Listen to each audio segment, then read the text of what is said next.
Rohit Sharma ODI cricket నుంచి retirement తీసుకుంటున్నాడనే వార్తలు అయితే బయటకు వచ్చాయి.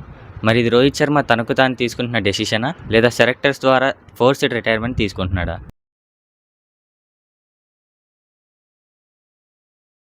రోహిత్ శర్మ 2007లోనే ఓడిఐ డెబ్యూట్ చేసినప్పటికీ 2011 వరల్డ్ కప్లో తనకు ఛాన్స్ అయితే దొరకలేదు. 2015 వరల్డ్ కప్లో ఓపెనర్గా ఛాన్స్ దొరికింది.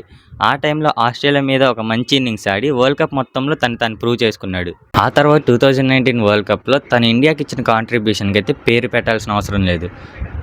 ఇంగ్లీష్ కండిషన్స్లో 9 ఇన్నింగ్స్లో 5 సెంచరీస్ చేయడం అనేది ప్రతి బ్యాట్స్మెన్కి సాధ్యమైన విషయం అయితే కాదు.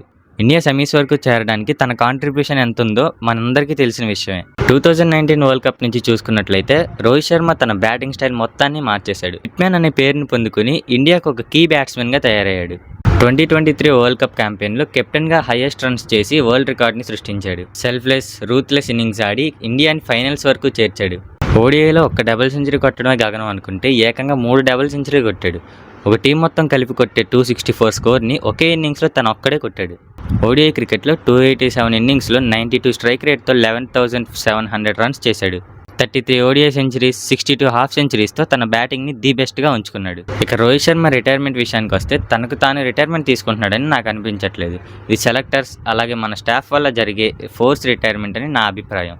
ఎందుకంటే ప్రీవియస్గా తను ఇచ్చిన చాలా ఇంటర్వ్యూస్లో చెప్పాడు ఓడిఐ వరల్డ్ కప్ ఎత్తడం అనేది తన డ్రీమ్ అని. అలాంటి ప్లేయర్, అలాంటి బ్యాట్స్మెన్ ఈ ఫేజ్లో రిటైర్మెంట్ తీసుకుంటాడని నాకు అనిపించట్లేదు. సెలక్షన్ కమిటీ మైండ్లో ఏం నడుస్తుందో తెలియదు, కానీ ఈ ఫేజ్లో రోహిత్ శర్మని డౌన్ చేయడం డ్రాస్టిక్ అలాగే అన్ఫేర్ డెసిషన్ అని నా అభిప్రాయం. ఇండియా వరల్డ్ కప్ అసలు సజీవంగా ఉండాలంటే రోహిత్ శర్మ కన్ఫామ్గా టీంలో ఉండాల్సిందే. ప్రస్తుతానికి మన ఇండియన్ టీంలో ఉన్నదైతే ముగ్గురు ఎక్స్పీరియన్స్ ప్లేయర్స్, విరాట్ కోహ్లీ, రోహిత్ శర్మ అలాగే జస్ప్రీత్ బుమ్రా. మరి ఇందులోనూ రోహిత్ శర్మ రిటైర్మెంట్ ఇచ్చేస్తే కోహ్లీ కూడా రిటైర్మెంట్ ఇవ్వడానికి 90% ఛాన్స్ అయితే ఉంది. ఇలా జరగకూడదని మనం కోరుకుందాం.